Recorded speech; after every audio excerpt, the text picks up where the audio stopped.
Hey, beautiful yogis. Welcome to Kirsten Nielsen Yoga.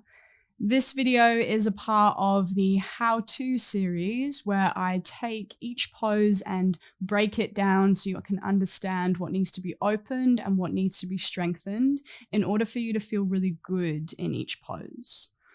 So today's video is on downward facing dog.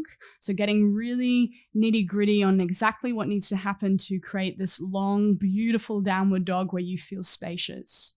So I have my gorgeous friend Sarah assisting me today.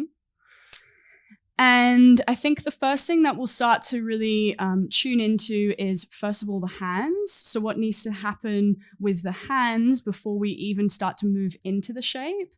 So when you bring your hands down onto the mat, so Sarah, if you bring your hands down.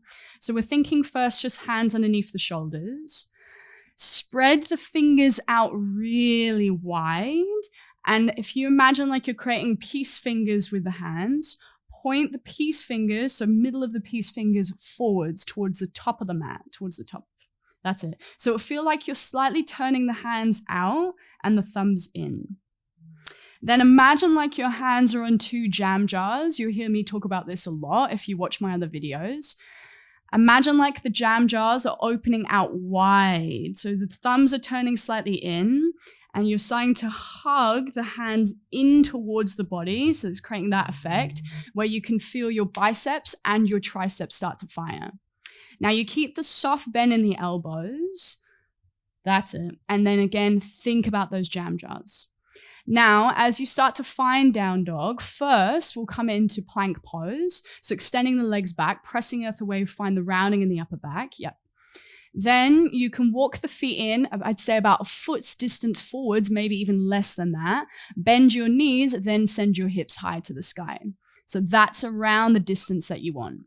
Now, usually what happens when you start to create the shape of down dog is you think that the legs need to be straight so that you have open hamstrings, or you want the hamstrings to be open. So what tends to happen is rounding in the upper back as you work with straight legs. So rather than think straight legs, I want you to think knees bent, knees bent. So bending the knees, pressing the floor away, and we want to think super straight spine. So lots of length in the spine. Imagining like you're moving the energy up and back. That's it.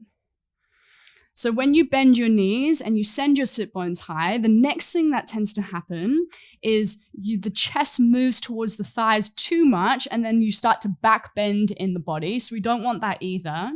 So root down into your palms more. Imagine like you're lifting the forearms away from the mat. So you start to hollow out through the armpits more. And then we draw the front ribs in. So you still feel really strong in your center and your core as you're lengthening the spine and sending the sit bones high. The knees still stay soft, and you still think about the jam jars with the hands. So your arms should be working fairly hard here if you're thinking about those jam jars, keeping the elbows soft. So we do want this little soft bend at the elbows. That's it. Now, eventually, as you practice more and more and the hamstrings become more open, you can work to straight-ish legs, which is what Sarah has now. Still the soft bend in the knee. We always want that. But don't worry, for me, it took about 2 years for my hamstrings to really open up. So otherwise, keep the bend in the knees, long, straight spine, and then front body contained and drawn in. Now here, we'll take a big breath in. And then Sarah, start to lower the knees down towards the mat on the breath out. So here you can always drop down to child's pose whenever you're in your downward facing dog in practice. So the sit bones go to the heels, we extend the arms forwards. And then just to show you, you can always come back to downward facing dog from child's pose as well by sending your gaze forwards, tucking the toes under, picking the knees off, and it should be around the same measurement. And you can feel if you need to walk the feet a little bit further back, if your downward dog feels really close and you can't get that nice long spine.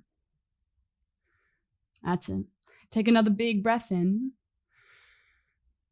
And then you can lower the knees down towards the mat. Well done. So that was a little how-to for downward facing dog. So I will continue this how-to series. So if you do like the video, please like it, please share it, and subscribe to my channel. Thank you, yogis. Namaste.